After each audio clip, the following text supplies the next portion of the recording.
Ils se rassemblent par milliers, alors que le pays est presque entièrement déserté. En plein cœur des monts Sarawa, nous serons sur leur territoire. Avant de nous enfoncer dans l'un des lieux les plus hostiles du monde. Il est temps pour nous de t'emmener là où le ciel ne pleure jamais.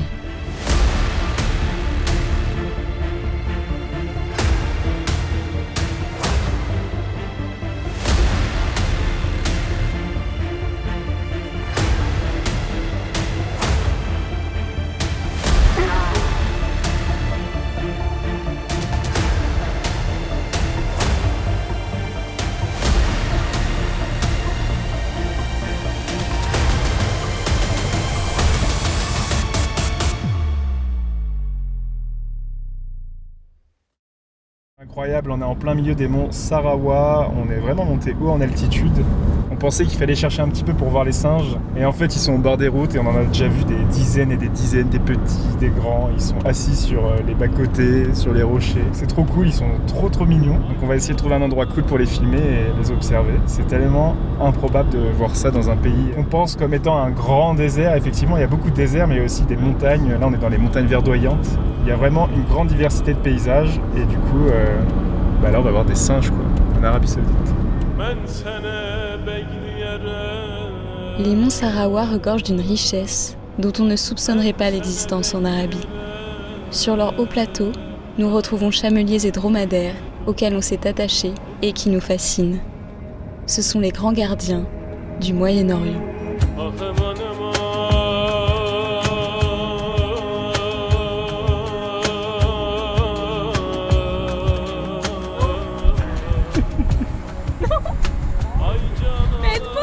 Des trucs.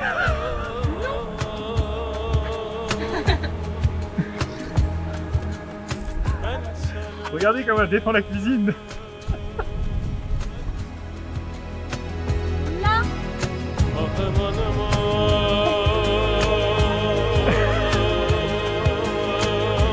C'est le retour de Joseph, je crois.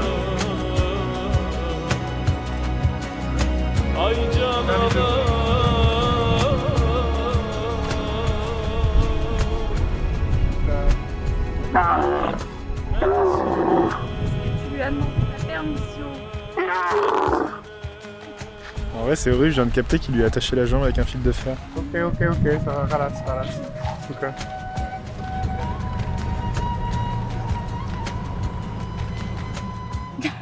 On le perturbe. Non, ça c'est son grattage. Ah non, on continue. Ah, ça fait du bien.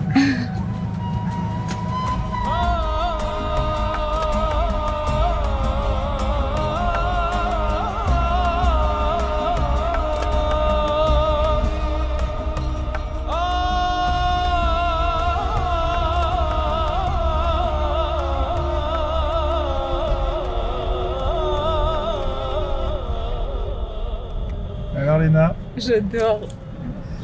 c'est la planète des singes ici. Ouais. Apparemment, il y en a vraiment partout dans les montagnes. Il y a d'autres voyageurs qui nous ont dit avoir vu des groupes de plus de 70 singes en même temps. Parfois, ils grimpent sur les voitures, etc. Donc, c'est trop drôle. Plein de petits, il y a des gros aussi avec le cul tout rouge. Pour l'instant, ceux qu'on voit, ils sont assez timides, mais apparemment, il y en a certains qui osent venir vers nous. Donc, on va peut-être en croiser plus tard, on va voir. Mais tout ce temps qu'on passait au garage, on se disait « Ah, on veut trop aller voir les singes !»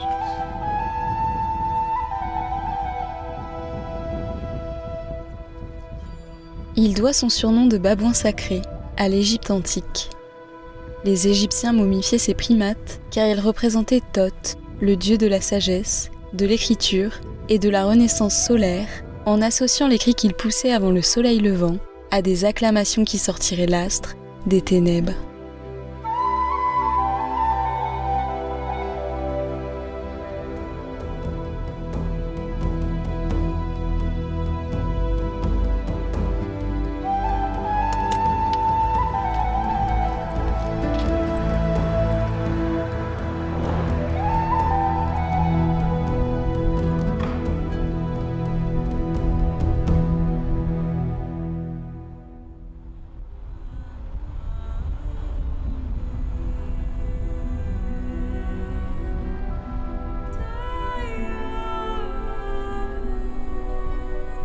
À présent, nous nous dirigeons vers ce qui aurait pu être une œuvre d'un autre temps.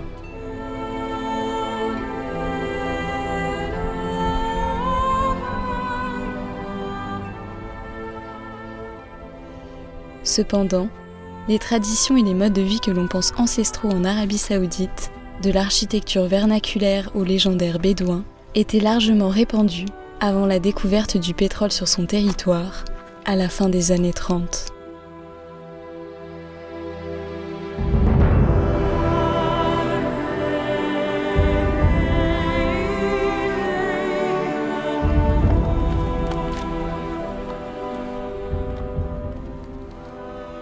Nous sommes dans la région d'Al-Baha, dans un village dont les pierres ont été arrachées aux montagnes, puis polies par les mains des hommes, il y a 500 ans.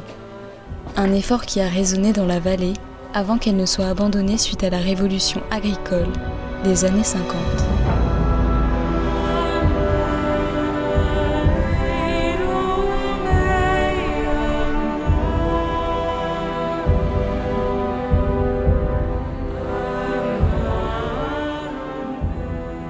De cette merveille architecturale émane une beauté inhérente aux œuvres bâties avec les matériaux de leur environnement. Ici, elle est connue sous le nom de The Ain.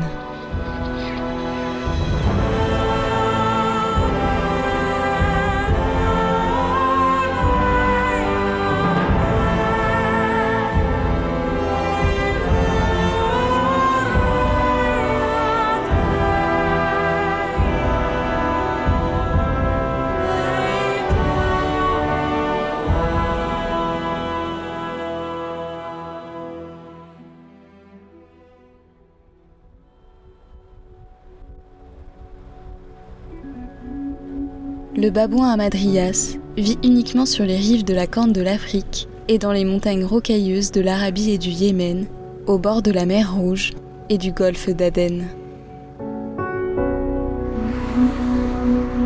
Ces quadrupèdes ne grimpent presque pas dans les arbres, mais on observe avec admiration l'agilité et la rapidité avec laquelle ils se déplacent sur les parois rocheuses.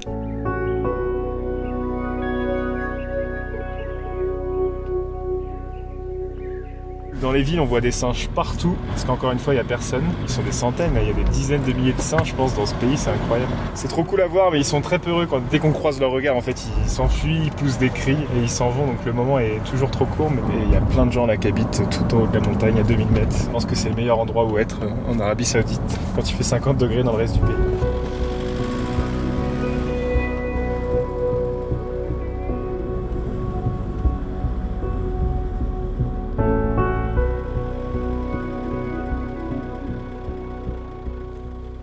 Nous sommes en plein mois du Ramadan. À cette période, la plupart des Saoudiens ne sortent pas de la journée. Cependant, cette région d'Arabie n'est jamais entièrement désertée, car l'absence des hommes met en confiance ces animaux qui viennent alors galoper jusque dans les villages.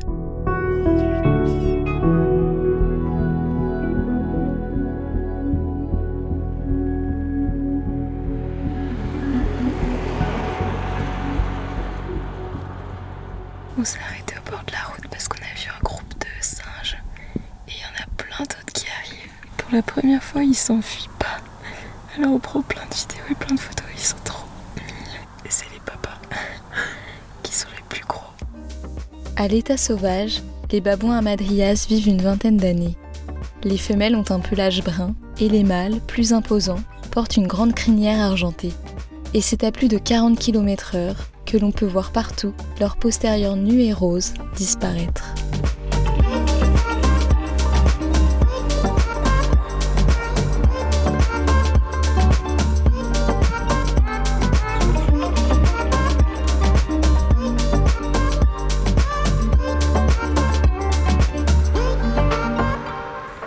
Il y a des bébés trop choux. Ils sont trop beaux. La couleur des petits change après leur première année. Une femelle peut donner la vie à un seul bébé, tous les 22 mois, qui deviendra indépendant à l'âge de 2 ans. Chaque guenuche ou guenot est protégé par tous les membres de son groupe, y compris les mâles. Ils sont trop beaux et c'est trop cool de pouvoir assister à ça. Il y en a qui se chamaillent et tout. C'est trop drôle. Ces mammifères possèdent une organisation sociale très complexe qui fascine les scientifiques. Celle-ci est divisée en groupes, dont les mouvements sont dictés par un mâle dominant. Ce dernier a jusqu'à 10 femelles, dont il se garde l'exclusivité avec agressivité. On dirait qu'ils mangent des fourmis par terre. Et les plus gros singes, on a l'impression qu'ils récupèrent même les fourmis sur le dos des autres pour les manger. L'épouillage est une activité quotidienne de ces omnivores. Un groupe peut passer de longues heures à se toiletter les uns les autres pour se débarrasser des peaux mortes et des insectes. Plusieurs groupes peuvent se rassembler en une tribu qui peut atteindre jusqu'à 400 individus.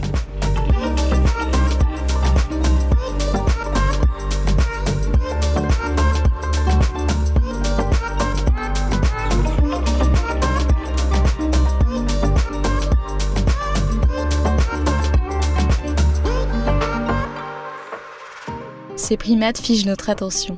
Le temps s'arrête et on pourrait rester là indéfiniment, à observer leurs mouvements qui se rapprochent tant des nôtres.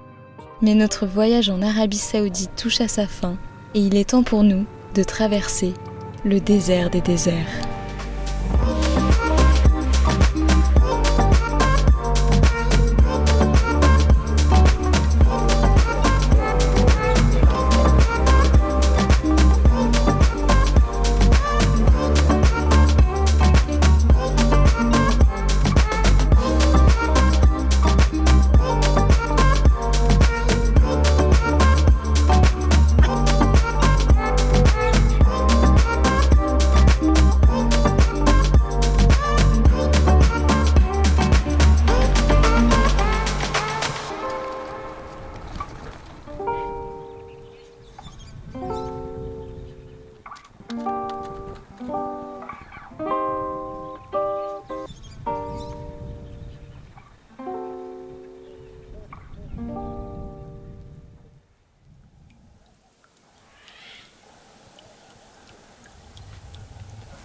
J'ai adoré le nord, la région de Tabouk au nord, c'était vraiment incroyable, on en a pris plein les yeux. Cet immense désert avec formations rocheuses qui sortent du sable, c'était trop beau. Les bords de mer ils sont pas magnifiques, mais par contre sous l'eau c'est un monde merveilleux. On a vu des beaux coins quand même là dans la montagne, des endroits où c'est vraiment des montagnes que de cailloux, il y a zéro végétaux. Là c'est un peu moins sympa.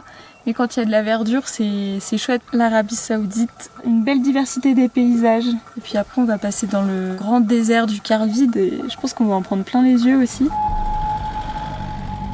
Avant notre grande traversée, nous nous rendons au village d'Abala. Tout est fermé. Je crois que c'est la ville la plus déserte qu'on ait vue jusqu'à présent. Ouais. Non ? Ouais. Est-ce que je prends un rond-point à l'envers ? Ouais. Allez. Là-bas, nous voulions comprendre les traditions des hommes qui portent des couronnes à fleurs, mais pendant le ramadan, leur fabrication est arrêtée. Quand il n'y a personne, c'est compliqué de trouver des réponses. Tu sais quoi ? On va se fabriquer notre propre couronne de fleurs. Bien dit, Whoopi. Viens, on fait un concours. On va se le faire nous-mêmes. Mais personne ne veut nous le faire.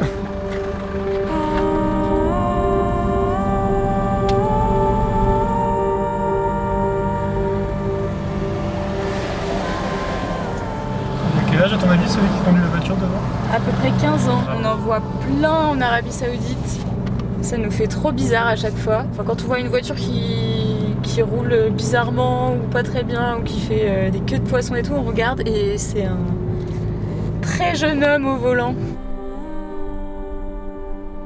Au Moyen-Orient, il n'est pas rare de voir des hommes se tenir la main dans la rue pour montrer leur amitié et leur lien affectif. Cette fois, nous quittons la région sous la pluie pour nous rendre sur un immense territoire désolé. C'est parti ? Il nous reste 20 heures de route. De ligne droite. Nous allons en direction d'Oman et pour ça, il faut contourner le désert du Kharvide et donc repasser à proximité de Riyad. En fait, à la base, on s'était dit qu'on longerait la frontière du Yémen parce qu'il y a une route aussi qui longe le Yémen. En me renseignant, j'ai vu que c'était une route militarisée et que c'était impossible d'y passer en tant que touriste. Du coup, ça nous fait retourner vers Riyad. Il n'y a pas à se poser de questions. Là, tu vois, le prochain virage est dans 630 km. Je sais même pas pourquoi on met le GPS. Donc on va quand même s'arrêter comme d'habitude vers 17-18 heures et puis se coucher tôt et se lever tôt. Même si on a très hâte d'arriver dans le prochain pays maintenant.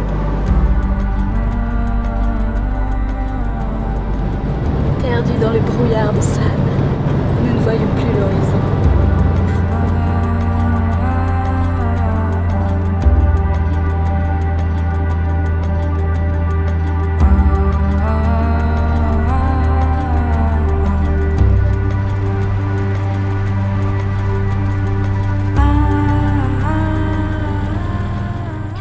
Nous devons parcourir 1000 km de paysages de sable et de roches pour atteindre à nouveau Riyad, la capitale du royaume, avant de plonger vers le sud.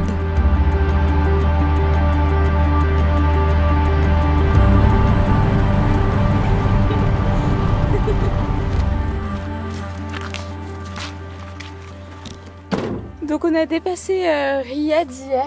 On est à 12 heures de route de la capitale omanaise. Et en fait on commence vraiment à longer le désert du Karvit, ça y est. Donc il n'y a vraiment aucune ville dans le coin. Et évidemment, c'est à ce moment précis que la voiture décide de nous faire un petit bug mécanique.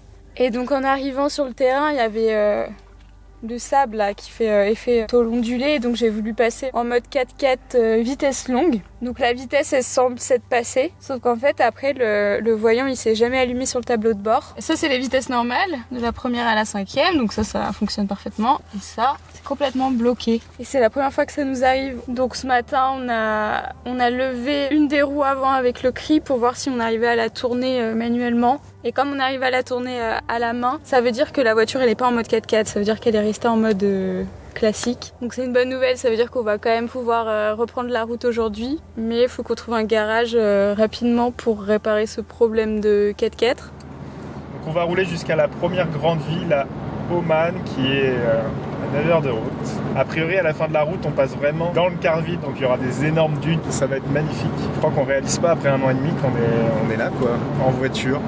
C'est un truc de fou un peu. Mais bon, en tout cas, Milo, ils nous ont fait voir toutes les couleurs en ce moment. Faut s'habituer. Quand t'es en 4x4, faut accepter, mais c'est chiant quand ça s'enchaîne. Après, on entend beaucoup de la part de nos proches ou des personnes qu'on a beaucoup de problèmes avec ce véhicule. Et en fait, en discutant avec les voyageurs, on se rend compte que non, on n'en a pas plus que les autres. Ça fait partie du voyage, tu vois. Ça fait 1 an et demi qu'on est parti et on a fait plus de 50 000 km. Mais c'est 50 km aussi sur des routes pourries, dans des dunes. C'est tout ça qui fait que ça abîme le véhicule, c'est normal.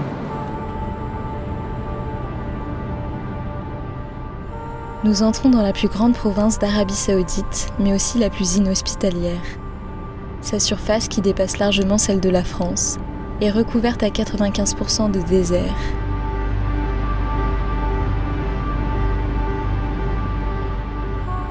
Et alors que nous dépassons le Qatar et longeons la frontière émirienne, la lumière aveuglante des sables vient mourir en douceur dans les dunes rose-orangées du légendaire Rub al Khali.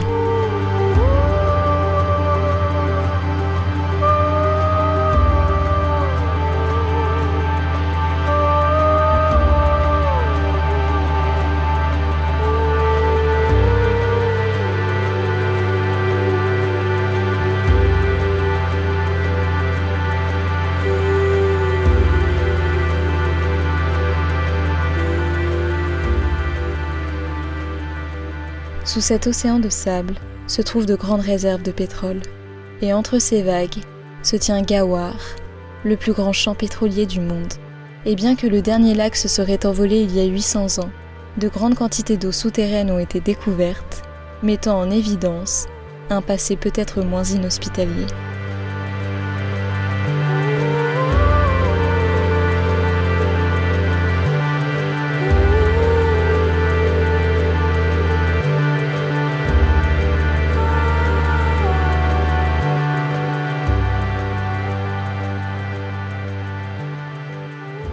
Les dunes, elles sont énormes. Alors sur Google Maps, on dirait vraiment que ça fait des croissants tout lisses, mais non, en fait, c'est des croissants mais c'est composé de milliers de petites dunes. Il y a des dunes qui font bien entre 30 et 80 mètres de haut. Et de temps en temps, sur le côté, on voit les traces des anciennes routes qui sont complètement déglinguées. Et sur les 2 tiers de la route, à un moment donné, il y avait un radar tous les 1,5 km, 2 km, je pense. On n'a jamais vu un pays avec autant de radars. C'est un truc de fou. Parfois, tu as du sable sur la route. Et je pense que quand il y a une tempête, ça doit faire des dunes rapidement sur la voirie. Et des fois, on voit des engins qui permettent de déblayer. Et on a croisé une seule voiture. Et là, depuis quelques kilomètres, on a coupé la musique et on regarde juste le paysage. Et c'est extraordinaire. Je pense qu'il y a des phénomènes météorologiques ici qu'on n'a encore jamais vus, comme des tempêtes de sable. D'ailleurs, on a vu des voitures où tout l'avant, le capot, les rétros, il n'y avait plus de peinture. Je pense qu'ils ont été poncés par des tempêtes de sable.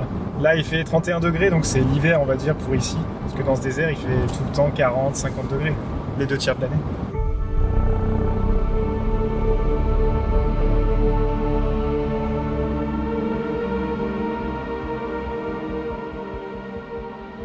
Les dunes du Kharvide couvrent une grande partie de l'Arabie Saoudite et s'étalent des Émirats Arabes Unis jusqu'au Yémen, en passant par le nord du Sultanat d'Oman. Certaines d'entre elles atteignent 300 mètres d'altitude.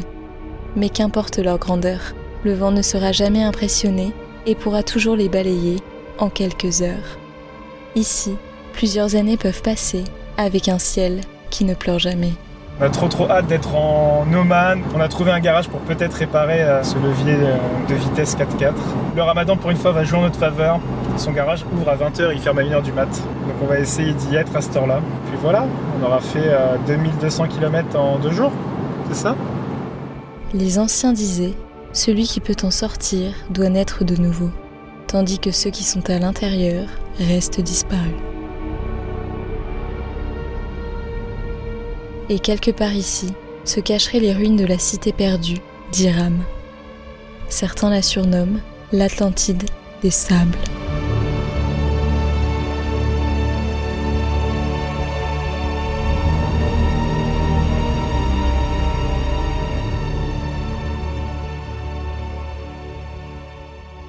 Les Occidentaux ont traversé ces étendues légendaires pour la première fois dans les années 30 pour l'exploration et la gloire.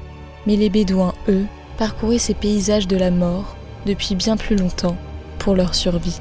Nous parcourons bien plus simplement la splendeur de ces étendues du désespoir pour continuer à te partager la diversité de notre grande famille, l'humanité.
À bientôt.